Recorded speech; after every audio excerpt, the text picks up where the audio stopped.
Bonjour, je vous fais une petite vidéo sur l'investissement en actions. Donc, je suis pas un conseiller financier ou quoi que ce soit, mais par contre, c'est une méthode que moi j'applique et aussi, ce qui est pas mal dans la littérature scientifique, c'est plutôt une bonne méthode. Donc, euh, pour commencer, en fait, d'abord les principaux actifs. Qu'est-ce qu'on a? Eh ben, on a l'immobilier. Donc, c'est les principaux actifs d'investissement. On a l'immobilier. Ce qui est un bon actif, hein, vous connaissez, soit vous achetez une maison, ou bien vous achetez un appartement pour louer à des gens. C'est une très bonne méthode, mais le problème c'est que ben, il faut avoir beaucoup de fonds propres pour le faire. Euh, et aussi, il faut pouvoir gérer. Donc ça demande beaucoup de travail pour faire ça. Ensuite, il y a les actions. On va parler de ça aujourd'hui. Mais c'est plutôt facile à mettre en œuvre.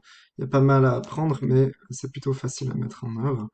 Et les obligations, qui historiquement étaient aussi une classe d'actifs très, très intéressante, mais maintenant c'est vraiment pas intéressant du tout, donc je vous conseille pas.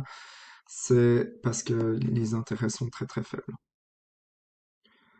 Alors, l'investisseur en action, il doit avoir des caractéristiques particulières, c'est-à-dire que notamment, il accepte de prendre des risques.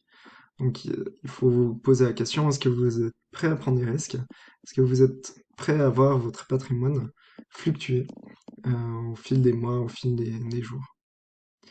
Et puis aussi, ça c'est très important, c'est qu'il faut avoir un horizon d'investissement long. 5 ans au minimum, hein, ça c'est vraiment le minimum. 10 ans, ce serait vraiment bien. Euh, et le plus longtemps possible, bien sûr. Alors, ben, par exemple, qu'est-ce qu'on peut avoir comme objectif? Eh bien, on pourrait économiser pour sa retraite. Là, l'investissement en action, c'est parfaitement recommandé. Préparer des projets, des gros projets à au moins 5 ans, 10 ans, 20 ans, peu importe, mais l'horizon est assez long. Ou bien faire fructifier son épargne sans objectif particulier, rien que ne pas laisser dormir son argent simplement. Par contre, il faut pas acheter des actions, hein. C'est pas pour tout le monde. Si, par exemple, on prévoit d'acheter de l'immobilier, une maison ou bien un appartement, dans 2-3 ans, parce qu'on a besoin de fonds propres pour pouvoir acheter la chose. Donc 2-3 ans, c'est pas suffisant comme horizon pour pouvoir investir dans des actions. Si on a besoin de liquidiser à court terme, il faut pas acheter des actions. Il faut toujours avoir de l'épargne de côté pour pouvoir acheter des actions. Donc euh, faites attention à ça. Et puis, si vous ne pouvez pas supporter des pertes, notamment à court terme, il faut pas investir en action. C'est pas fait pour vous. Maintenant, je continue avec les risques sur le même thème, hein. Quels sont les risques? Eh bien, c'est de voir le marché qui baisse. On a vu, par exemple, sur les 20 dernières années, on a eu trois grandes crises. On a eu la bulle des dot-com, la bulle Internet qui a éclaté. La crise financière de 2008, on a vu une grosse baisse, c'était une très grande crise. Depuis, le marché a monté énormément. Mais là, en 2020, eh ben, on a eu la crise du coronavirus qui a fait une descente. Donc, on peut avoir ces grands mouvements de marché baissiers. C'est pour ça qu'il faut avoir plusieurs années, parce que si vous investissez là, eh ben, il faut attendre au moins 5 ans, hein, pour récupérer votre capital et après le voir grandir. Donc, c'est pour ça que il faut investir à long terme. Mais pourquoi on investit en actions? C'est parce que les actions prennent la valeur au fil du temps. Là, je vous ai mis un graphique de l'indice S&P 500, c'est un indice américain. Et on voit que au fil du temps, ça augmente. Si on regarde en Suisse, là j'ai pris les données de la banque Pictet, on voit là différents actifs, notamment les actions et les obligations. Et on voit que là, sur les 90 dernières années, on a vu la performance des actions. Et on voit que la performance des actions est bien plus élevée que la performance des obligations. Ce qu'on voit, c'est aussi que ça fluctue plus que les obligations. mais à long terme, en tout cas, c'est beaucoup plus intéressant les actions. Ici, là, c'est l'indice des prix à la consommation, c'est l'inflation. Donc, on voit que sur les 90 dernières années, les prix ont augmenté on fait x6 en fait. Si on regarde statistiquement, là, c'est de nouveau, hein, on a les actions et les obligations. Et si on regarde plus précisément, c'est le rendement. Donc ça, c'est la moyenne. Euh, la moyenne, si vous investissez à très long terme, en tout cas là, c'était sur les 90 dernières années, qu'est-ce que ça vous rapporte? Et bien en moyenne, on verra que ça rapporte 7,8%. Ça, c'est historiquement sur les 90 dernières années sur le marché suisse. Là, si on regarde les chiffres réels, donc on enlève l'inflation.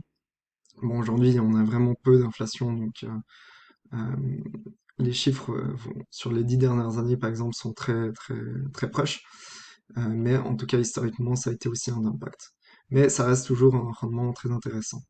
Ça, c'est une moyenne, d'accord? Parce qu'il y a des années où on va avoir des très mauvaises performances.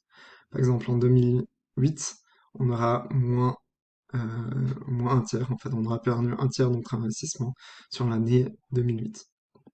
Par contre, on aura des très bonnes années, comme 1985, où on a pris 60%.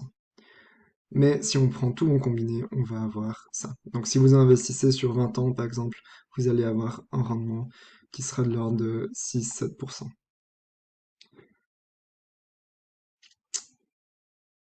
La stratégie, donc, qu'est-ce qu'on fait quand on sait tout ça? Eh ben, on veut profiter du rendement à long terme des actions. On voit qu'en moyenne, on prend de la valeur, 7 ou 8% historiquement, mais on peut être plus conservateur et penser qu'on va peut-être seulement avoir 5 ou 6%, ce qui est déjà très, très intéressant. Et la deuxième partie, c'est on veut minimiser les risques. Alors comment on fait ça? Eh ben, il faut diversifier. Il y a plusieurs façons de le faire, c'est notamment de diversifier par marché. C'est la diversification géographique. Donc on va pas seulement investir sur des actions suisses, mais on va aussi investir sur des actions européennes, américaines, japonaises, chinoises, etc.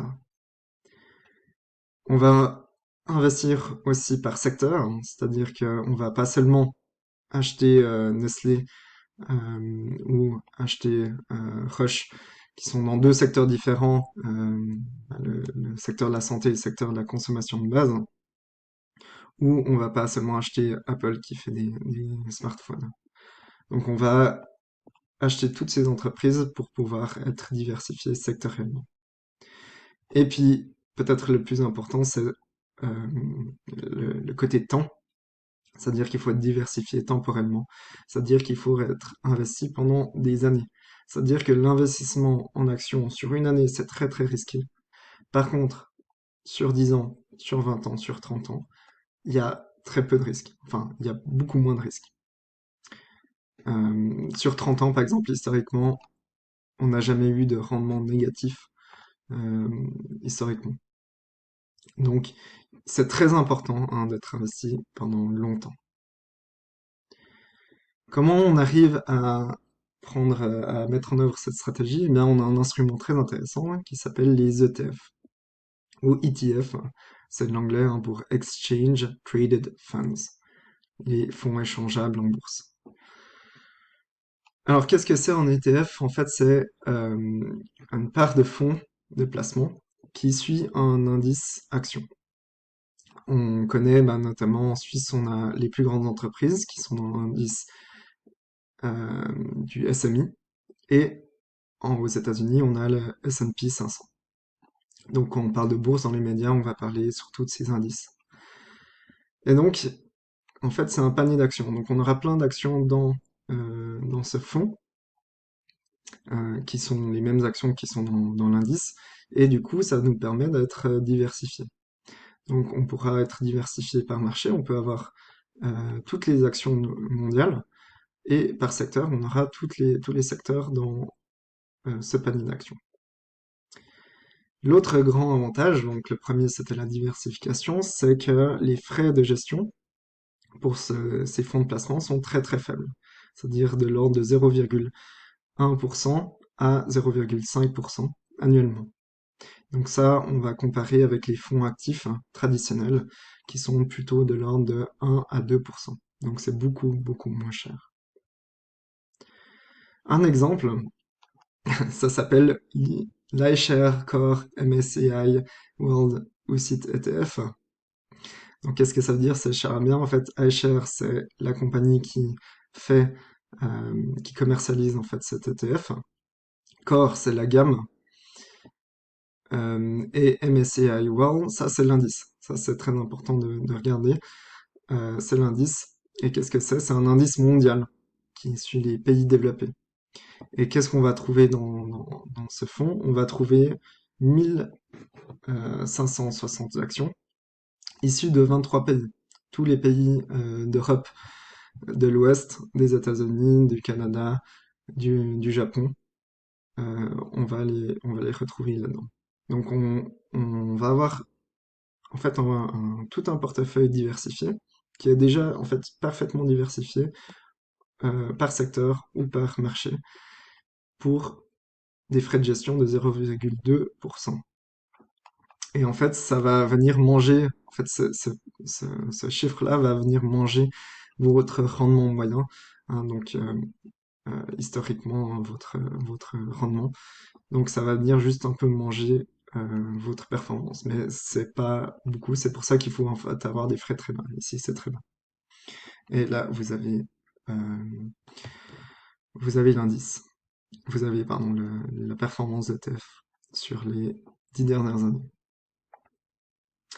Alors, plus précisément, hein, ce qu'il y a dedans, c'est les principales positions. Forcément, on va avoir les plus grandes entreprises qui vont être en première place. On aura Apple, Microsoft, Amazon, Facebook, Google. Donc, hein, c'est les GAFA. Euh, mais en tout cas, en bourse, c'est très important au moins d'avoir une bonne exposition à ces entreprises parce que imaginez-vous tout ce qu'on utilise tous les jours. Là, j'utilise PowerPoint, ben voilà, c'est un produit Microsoft.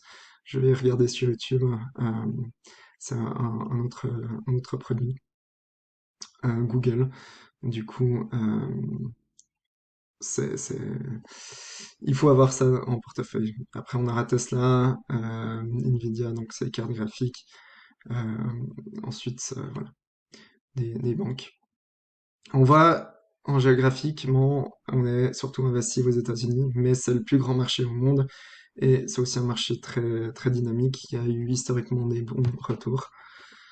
Puis le Japon, puis les Royaumes-Unis. Ici, on a la Suisse à 3%. Donc, on aura 3% de notre argent qui sera investi en Suisse. Et par secteur, eh bien, on va voir qu'on est aussi diversifié, c'est-à-dire qu'on est en technologie à 22%, en finance, en santé, etc., etc. Donc on est très bien diversifié avec cet ETF. Donc on peut appliquer une stratégie très simple à cet investissement. C'est notamment qu'on va investir 1000 francs chaque mois sur un ETF tel que l'iShare Core MSCI World. Donc on va investir 1000 francs, ça peut être aussi 500 francs chaque mois. Pendant 30 ans, on va imaginer qu'on investit pour notre retraite et qu'on va avoir une rentabilité moyenne de 5%. Ici, c'est plutôt conservateur, on peut avoir une rentabilité plus élevée, mais voilà, c'est pour pas non plus vous vendre des rêves, on va dire 5%. Et bien, on va avoir un capital final de 830 000 francs suisses sur ce qu'on aurait investi dans un compte bancaire. Par exemple, on aurait simplement eu notre argent. Donc oui, peut-être attention, hein, de nouveau, la diversification temporelle, il faut appliquer cette stratégie systématiquement, il faut rester investi pendant ces 30 ans, il faut investir chaque mois, sans regarder les prix, même pendant les crashs, même pendant les hausses, il faut rester investi. Et en fait, statistiquement, on aura un bon résultat.